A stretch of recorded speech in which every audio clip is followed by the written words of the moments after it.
सोचिए, हर जिंदा चीज, चाहे वो हम हो, कोई जानवर हो या कोई पौधा, उसके अंदर एक सीक्रेट कोड लिखा हुआ है। एक ऐसा ब्लूप्रिंट जो ये तय करता है कि वो चीज क्या है और कैसे काम करेगी। आज हम इसी कोड की भाषा को समझने की एक कोशिश करने वाले हैं। तो सवाल ये उठता है कि आखिर ये सीक्रेट कोड है क्या? ये सिर्फ कोई साइंटिफिक पहेली नहीं है, बल्कि ये हमारे होने का, हमारे वजूद का एकदम असास है। तो चलिए इस राज से पर्दा उठाते हैं। तो चलिए सीधे मुद्दे पर आते हैं। इस पूरे रहस्य के सेंटर में है डीएनए, यानी डीऑक्सीराइबोन्यूक्लिक एसिड।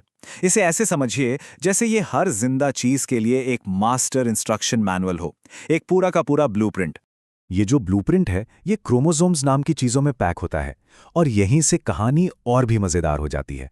देखिए, इनकी संख्या हर जीव में अलग अलग होती है। हम इंसानों में 46 क्रोमोसोम्स हैं, लेकिन एक कबूतर में 80 होते हैं और आलू में 48। मतलब जरा सोचिए, ये दिखाता है कि जिंदगी का ये कोड कितना कितना ज्यादा विविध हो सकता है। तो ये क्रोमोसोम्स आखिर हैं क्या? इन्हें ऐसे समझिए कि ये डीएनए के बहुत कसकर लिपटे हुए धागे हैं जो एक सेल की न्यूक्लियस यानी उसके सेंटर में सुरक्षित रखे होते हैं।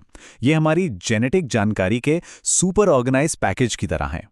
और ये रही वो तस्वीर जिसे हम सब पहचानते हैं, डीएनए का फेमस डबल हेलिक्स स्ट्रक्चर, एक घुमावदार सीढ़ी की तरह। ये आकार सिर्फ देखने में अच्छा नहीं है, बल्कि ये एक जीनियस डिजाइन है। इसी की वजह से जीवन की पूरी लाइब्रेरी एक बहुत छोटे से सेल में फिट हो जाती है और साथ ही इसे कॉपी करना भी बहुत आसान हो जाता है। तो सवाल है, ये कोड लिखा कैसे गया है? ये सिर्फ 4 केमिकल अक्षरों से बना है, A, G, C और T। और सबसे जरूरी बात है इनकी जोड़ी बनाने का एक बहुत ही सिंपल लेकिन बहुत सख्त नियम। A हमेशा T के साथ ही जुड़ता है और G हमेशा C के साथ। बस यही एक नियम जीवन की सारी जानकारी का आधार है। ठीक है, तो हमारे पास ये मास्टर ब्लूप्रिंट है डीएनए। लेकिन जरा सोचिए, उस ब्लूप्रिंट का क्या फायदा जिसे कोई पढ़ ना सके या उसे फैक्ट्री फ्लोर तक ना ले जा सके?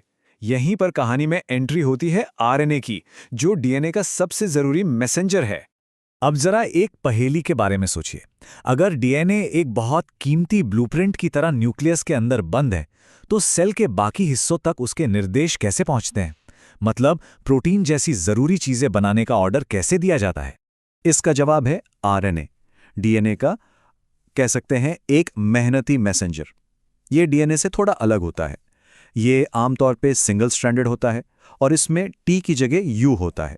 इसे एक तरह की डिस्पोजेबल कॉपी समझिए, जिसे मेन ब्लूप्रिंट को सुरक्षित रखते हुए काम पर भेजा जा सकता है। और ये कोई एक अकेला हीरो नहीं है, बल्कि ये तो पूरी टीम है। एक होता है मैसेंजर आरएनए, जो डीएनए से इंस्ट्रक्शंस कॉपी करता है। फिर आता है ट्रांसफर आरएनए, जो एक डिलीवरी ट्रक की तरह प्रोटीन बनाने का कच्चा माल यानी अमीनो एसिड्स लाता है। और ये सारा काम होता है राइबोसोमल आरएनए से बनी एक फैक्ट्री में। ये एक कमाल की असेंबली लाइन है। ठीक है, तो हमने कोड समझ लिया, उसके मैसेंजर को भी जान लिया, पर यह कोड एक सेल से दूसरे सेल तक पहुंचता कैसे है? इसका जवाब छिपा है सेल डिवीजन के एक हैरान कर देने वाले प्रोसेस में। 1 मिनट रुककर जरा इस बात पर गौर कीजिए। ठीक इसी पल जब हम ये बात कर रहे हैं, हमारे शरीर में लाखों नए सेल्स बन रहे हैं और हर एक नए सेल को काम करने के लिए डीएनए ब्लूप्रिंट की एक पूरी एकदम परफेक्ट कॉपी चाहिए। ये कुदरत की सबसे बड़ी फोटोकॉपी जॉब है जो लगातार चल रही है। साइंस की भाषा में इस प्रोसेस को माइटोसिस कहते हैं। ये कुदरत का तरीका है ये पक्का करने का कि जब भी एक सेल से 2 सेल बने, तो दोनों नए सेल्स को इंस्ट्रक्शन का एकदम एक जैसा पूरा सेट मिले। हमारे बढ़ने और हमारे शरीर के रिपेयर होने के लिए ये प्रोसेस बहुत ज़रूरी है। और ये सब कुछ ऐसे ही नहीं हो जाता। ये एक बहुत ही सधे हुए डांस की तरह है, जिसके 4 मेन स्टेप्स हैं। प्रो फेज में तैयारी होती है, मेटा फेज में सब कुछ एक लाइन में लगता है, एना फेज में बंटवारा होता है और टेलो फेज में डिवीजन पूरा हो जाता है। ये पूरी प्रक्रिया वाकई एक कमाल की कोरियोग्राफी है। सेल पहले अपने सारे जेनेटिक मटेरियल की एक कॉपी बनाता है, फिर उसे बड़ी सफाई से बीच में लाइन अप करता है और आखिर में उसे 2 बराबर हिस्सों में खींचकर अलग कर देता है, जिससे 2 नए बिल्कुल एक जैसे सेल्स बन जाते हैं। ये मॉलिक्यूलर लेवल पर इंजीनियरिंग का एक चमत्कार है। अब तक तो हम एक परफेक्ट दुनिया की बात कर रहे थे, जहां हर कॉपी एकदम सही बनती है, लेकिन हमेशा ऐसा नहीं होता। कभी-कभी इस कोड में गलतियां हो जाती हैं और उनके नतीजे बहुत गहरे हो सकते हैं। देखिए, जब हम जेनेटिक कोड में इन गलतियों की बात करते हैं ना, तो ये सिर्फ कोई साइंटिफिक थियरी नहीं है। इनके पीछे असल इंसानी कहानियां होती हैं जो असली लोगों और उनके परिवारों की जिंदगी पर असर डालती हैं।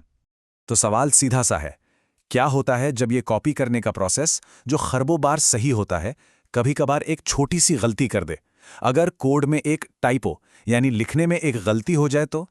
ये जो टाइपोज हैं, ये कई जानी पहचानी कंडीशंस के रूप में सामने आ सकते हैं, जैसे एल्बिनिज्म, हीमोफीलिया या फिर कलर ब्लाइंडनेस।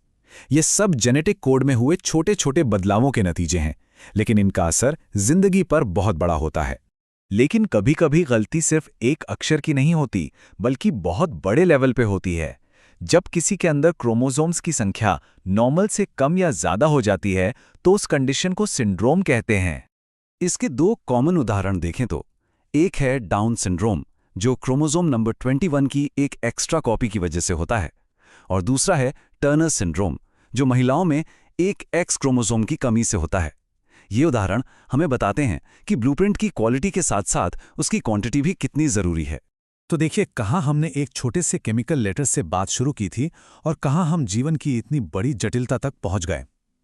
ये सब कुछ उस एक मास्टर ब्लूप्रिंट यानी हमारे डीएनए में लिखा हुआ है।